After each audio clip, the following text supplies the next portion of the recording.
porque es un trastorno y no una enfermedad, porque no hay un daño orgánico en lo que sería aquí en un órgano, que sería el cerebro, ¿no? Sino lo que hay es un desequilibrio, una inmadurez, que obviamente se convierte en que tiene un impacto en diferentes áreas y habilidades. El déficit de atención puede ser de 3 tipos. El tipo inatento, en donde solamente se presentan periodos muy cortos de atención. El tipo hiperactivo impulsivo, en donde tenemos solamente periodos de impulsividad y o hiperactividad, y ahorita lo voy a explicar. Y el tipo combinado, en donde tenemos la inatención y la hiperactividad y la impulsividad. El tipo más difícil de diagnosticar es el inatento, porque llega un momento en donde se convierte principalmente en el salón de clases en una situación en donde nos dicen que el niño es flojo, que no trabaja, que no termina los trabajos, que siempre está haciendo otras cosas o jugando con algo en las manos, y que pareciera como si estuviera soñando despierto. Y realmente lo culpan como de situaciones en donde él no tiene ese autocontrol. Lo que pasa es que no está pudiendo poner atención. Sin embargo, muchas veces le preguntamos si sabe, ¿no? No necesariamente no está escuchando todo, sino no completa todo lo que se está hablando, él escucha de todo lo que se está hablando. El tipo hiperactivo impulsivo o el combinado son los más fáciles de diagnosticar porque generalmente hay cierto movimiento, ya sea de los pies, las manos, o para poder permanecer sentado en forma apropiada en determinados lugares, que sería el salón de clases o en algún lugar como si uno va a un hospital o alguna casa, algún lugar donde tienen que mantenerse sentado, ¿no? Y la impulsividad es no poder esperar su turno, hacer cosas que puedan atentar sobre su salud en forma impulsiva, ¿no? Niños que de repente pueden tomar unas tijeras y cortarse, o molestar a otros sin darse cuenta en el momento y luego se arrepienten, pero en ese momento tienen como esta situación impulsiva de actuar. Y entonces cuando tenemos el combinado o el hiperactivo impulsivo, pues obviamente se puede diagnosticar muchísimo más rápido. ¿Cuándo se diagnostica el déficit de atención? Bueno, antes, hace unos años, se hablaba que principalmente cuando se comenzaba con los procesos abstractos de lectura, escritura y matemáticas. ¿Por qué? Porque ahí es donde el niño tenía que hacer un trabajo mucho más complicado, más completo, en donde necesitaba periodos más largos de atención, etc. Y eso era principalmente en primero de primaria. Pero esto ha cambiado porque ahora los niños aprenden a leer y escribir muchas veces, inclusive desde kinder grande o preprimaria. Entonces esto se ha convertido en que el diagnóstico se puede hacer ya a más temprana edad, muchas veces a los 6 años, o cuando hay hiperactividad e impulsividad, a veces nos empezamos a dar cuenta de que el trastorno existe a partir de los 4 o 5 años, ¿no? Pero como tal, el diagnóstico generalmente se da a los 6 o 7 años. Sin embargo, sí podemos empezar a trabajar y a dar ciertas estrategias para poder mejorar todas estas características y síntomas. ¿Y cuál es el trabajo que tenemos que hacer? Bueno, el impacto que esto tiene es que tiene un impacto no solo a nivel académico, sino a nivel social, emocional y familiar, ¿no? Porque muchas veces hay una situación crítica en casa también para poder sobrellevar todas estas situaciones. Entonces es importante poder trabajar en una forma integral, con la escuela, con la familia y obviamente con el niño. Y entre más temprana edad tengamos la intervención, el éxito va a ser mucho mejor. Las causas pues son múltiples. Generalmente se habla que nacemos con ella, es decir, el trastorno ya viene, que hay una situación genética hereditaria, pero también puede ser a consecuencia de un golpe, falta de oxígeno al nacer. Hay diferentes situaciones, muchas veces se confunde con otras cosas, ¿no? Tenemos que hacer un diagnóstico completo. Nosotros elaboramos un diagnóstico que le llamamos neuropsicopedagógico. ¿Por qué? Porque implica todo el área neurodigital y una prueba que se llama IVA-CPT, en donde se mide si hay inatención, de qué tipo. Si es visual, es decir, si la entrada en donde él pierde más atención es por el canal visual, por el canal auditivo, si el déficit de atención es leve, moderado o severo, cómo son sus tiempos tiempos de respuesta, cómo integra la información, etcétera. Y luego se hace todo el trabajo cognitivo, ver cómo está su capacidad intelectual, pero ahí lo que más nos interesa son las habilidades que conforman esa capacidad intelectual, para poder ver si hay cierta inmadurez en alguna de esas áreas, también hay que trabajarlas.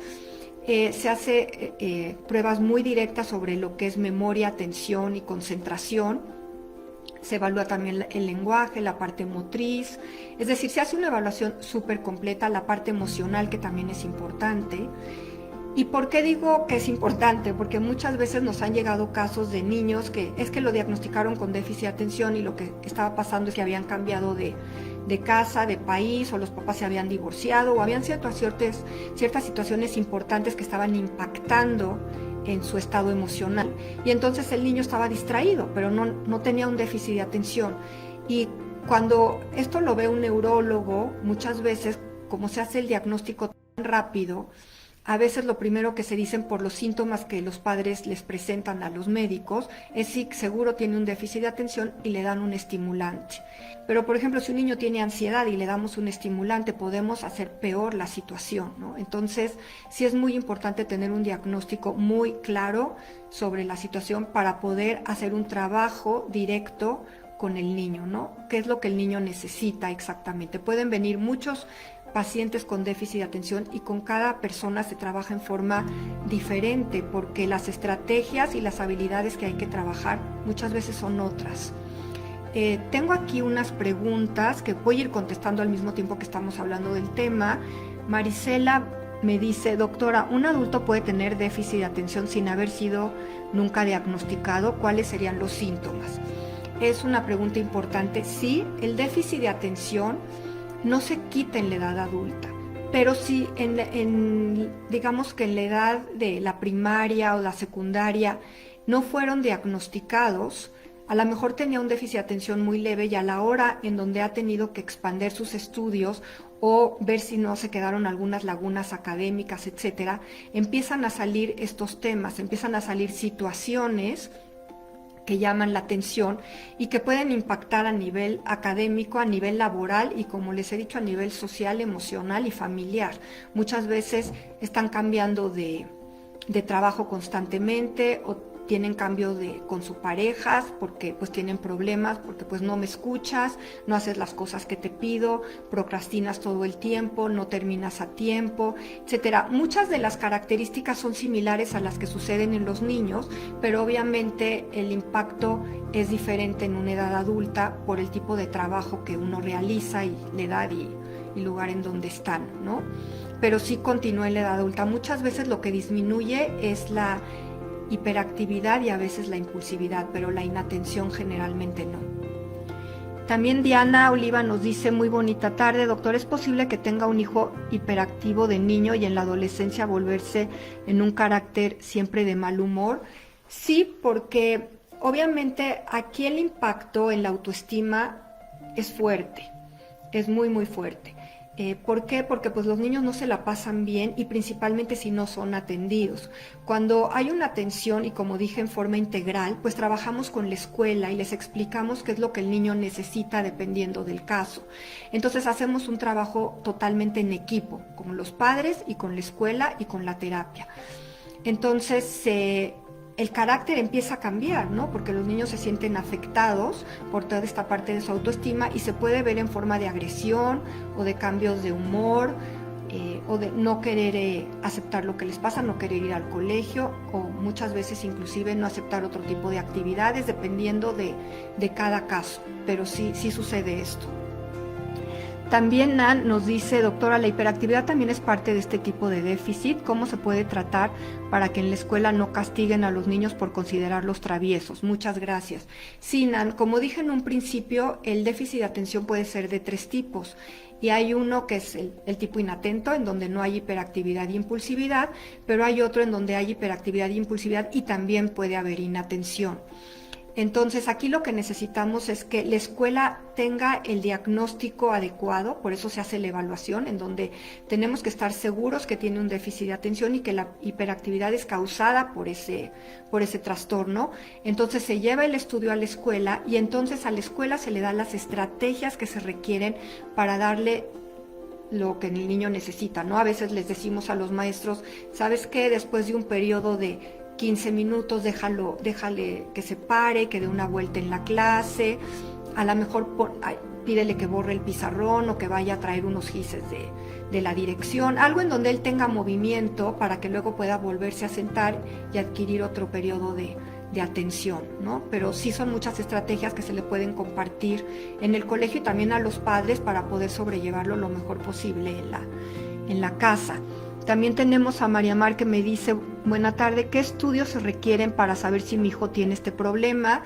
Se requiere hacer un estudio completo que abarca la parte neurológica, la parte cognitiva, la parte de aprendizaje y la parte emocional principalmente.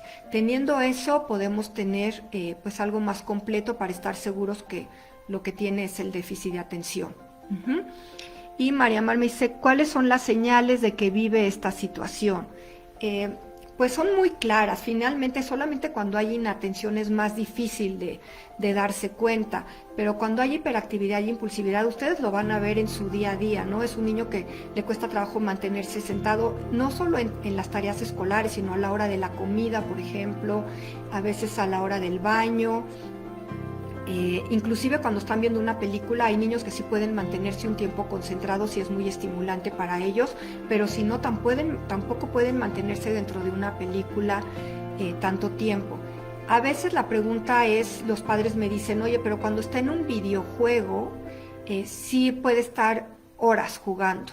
Claro, pero porque es una situación muy estimulante para ellos. La inatención generalmente se ve en actividades en donde el niño requiere un esfuerzo mental y no es algo muy estimulante para él, como son las actividades muchas veces del colegio, ¿no? Cuando tiene que sentarse a hacer una tarea, en donde se sienta y una tarea que a lo mejor nos llevaría media hora, el niño está 2 horas haciéndola, porque se está desconcentrando constantemente, se para, regresa, etcétera, y tiene que estar haciendo algo o trae algún objeto en la mano que lo distrae y entonces no termina a tiempo y son horas y pues para los papás también esto es muy desgastante, igual que para él.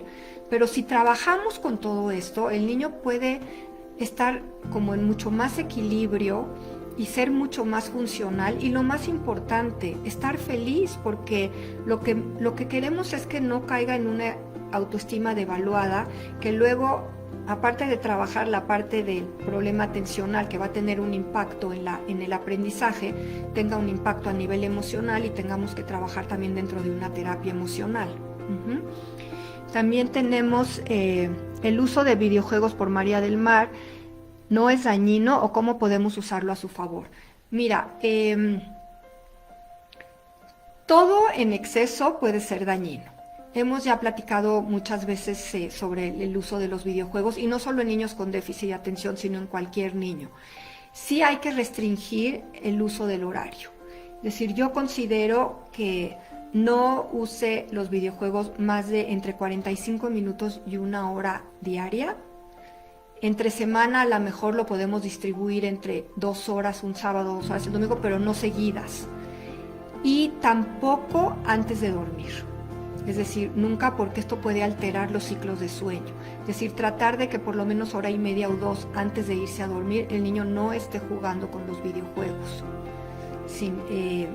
Puede estar haciendo otro tipo de juegos de mesa, terminar su tarea, jugar con legos, que aprendan Antes nos divertíamos con cualquier cosa, es enseñarle también a los niños que hay muchos elementos con los que pueden divertirse y no estar con los videojuegos. Ahora, de alguna manera también nosotros como padres hemos propiciado esto, porque si ustedes se fijan, hay niños que desde los 2, 3 años están con su tablet o con el teléfono que los padres mismos les prestamos y empiezan a jugar y después posteriormente no quieren dejarlo, y muchas veces lo hacemos porque es una forma como de mantenerlos tranquilos, pero lo que estamos creando es un problema a largo plazo. Entonces yo ahí sí les pediría que tengan mucho cuidado con esto, y que más bien les enseñen a divertirse con otras cosas. Hay tantas cosas que uno puede hacer, inclusive hasta con situaciones de la cocina, ¿no? Agarrar frijoles y trabajar haciendo algo, contar. Siempre hay muchísimas cosas que podemos hacer. Ahora, algo importante también aquí es que el déficit de atención puede tener comorbilidad con otro tipo de trastornos. Por ejemplo, con un trastorno de conducta. No sé si han oído de lo que es el trastorno de conducta oposicionista, en donde el niño, pues, como lo dice la palabra, es muy oposicionista a la mayoría de las cosas que le decimos, ¿no? Es como, yo le digo que hagas esto y el niño me contesta no. Es muy retador y principalmente reta a la autoridad, y generalmente se da en varios contextos, no solo en la casa, sino también en la escuela. Generalmente se puede dar. Muchas veces es mayor esto en la casa porque en la escuela pues hay como más elementos de restricción, hay más estructura, reglamentos, etcétera, pero también eso les cuesta trabajo seguirlos. Y también puede tener comorbilidad con un problema de aprendizaje. Es decir, no es solo la inatención, sino muchas veces puede tener dificultad en los procesos de lectura, de escritura, las matemáticas. Entonces empieza a tener ciertas lagunas. ¿Cuáles son los síntomas o los focos rojos en lo que nosotros tenemos que fijarnos? Bueno, cuando un niño no termina los trabajos, cuando tiene páginas incompletas en sus cuadernos, cuando le cuesta trabajo seguir instrucciones, cuando está haciendo tareas en casa y, como les digo, la tarea se hace eterna, ¿no? Mucho tiempo para poder terminar un trabajo que finalmente es fácil de elaborar. Si hay hiperactividad y impulsividad, vamos a observar que el niño no puede mantenerse sentado mucho tiempo, que se para, regresa, ya quiero agua, quiero ir al baño. A la hora de la comida le cuesta trabajo y se para, come un poquito, sube, regresa. Cuando tiene que hacer ciertas actividades como el irse a bañar o hacer otras cosas, hay que estar como atrás de ellos para que lo hagan. El recoger su recámara, encontrar sus cosas, pierden cosas constantemente, que puede ser las chamarras, suéteres, todos los elementos que utilizan en el salón de clases como tijeras, lápices, plumas, etcétera. Hay que estarles como reponiendo todo esto constantemente. Entonces, todos esos, digamos, son situaciones en las que hay que poner atención, y muchas veces el regañarnos no es la situación, porque no está en ellos, ¿no? Ellos no tienen ese autocontrol en ese momento, no lo hacen porque quieran estar así. De hecho, muchas veces el mismo niño te dice perdón y se arrepiente, pero en el momento pues es impulsivo y no puede reaccionar, ¿no? Si hablamos de impulsividad, vamos a encontrar también niños que les cuesta trabajo, por ejemplo, esperar su turno, que a veces están en juegos y no pueden seguir el ritmo con otros compañeros, principalmente cuando son juegos entre varios niños, y empiezan a tener problemas de sociabilización, en donde los niños los hacen a un lado, interrumpen conversaciones con frecuencia, no están con los papás hablando cuando ellos están haciendo algo y no pueden esperar. A veces inclusive tienen acciones que pueden atentar sobre ellos mismos, ¿no? Que no se dan cuenta del peligro que les genera lo que están haciendo. Entonces, esos son como los principales puntos en donde podemos empezar a darnos cuenta que algo está y que debemos de buscar finalmente una ayuda, por lo menos hacer la evaluación y estar conscientes de si es esto o no, o qué es lo que está pasando, porque a veces puede ser que no sea un déficit de atención, pero el niño está cursando con un problema de aprendizaje o está cursando con un problema emocional. Hay situaciones que de alguna manera se están dando en casa que no están siendo funcionales en ese momento para él, etcétera, pero poder detectarlo y poderle dar también orientación a los padres. Muchas veces no se necesita una terapia y se puede hacer el acceso de trabajo a través de los padres, y otras pues sí se necesita de una intervención terapéutica, ¿no? Y dependiendo del caso puede ser una psicóloga, puede ser una terapeuta en educación especial o comunicación. El estudio sí es importante. Nosotros cuando lo hacemos lo realiza una neuropsicóloga, porque es importante que sepa de neurología y de psicología y un poco también de educación especial, entonces para poder abordar todos estos aspectos que se van a evaluar. Entonces sí considero que es importante que se busque un especialista en esta área y que sí se cheque el área neurológica. ¿no? Porque muchas veces terminan una evaluación en donde no se hace la intervención neurológica y posteriormente al terminar la evaluación se les dice a los padres necesitamos una evaluación de un neuropediatra.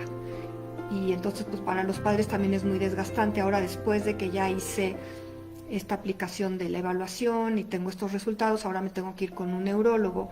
A veces de todas maneras se requiere, si es que se encuentra en la evaluación a la hora que se hace el electro alguna situación que llame la atención, pues obviamente sí se les manda con el neuropediatra, el médico, etcétera, porque pues la gente que estamos evaluando esto no somos médicos, tenemos este tipo de especialidades, pero no somos médicos. Entonces ahí, si se requiere la intervención médica, pues se hace. Ahora, ¿qué tipo de intervenciones se tienen? Muchas veces lo que me ha sucedido es que los papás me dicen, nos llegan tarde y me dicen, yo no pedí una evaluación ni fui a terapia, ni llevé a mi hijo a terapia porque no quería que lo medicara. El medicamento no es la única opción, ni siempre la mejor. Aparte de no ser la única, no siempre es la mejor.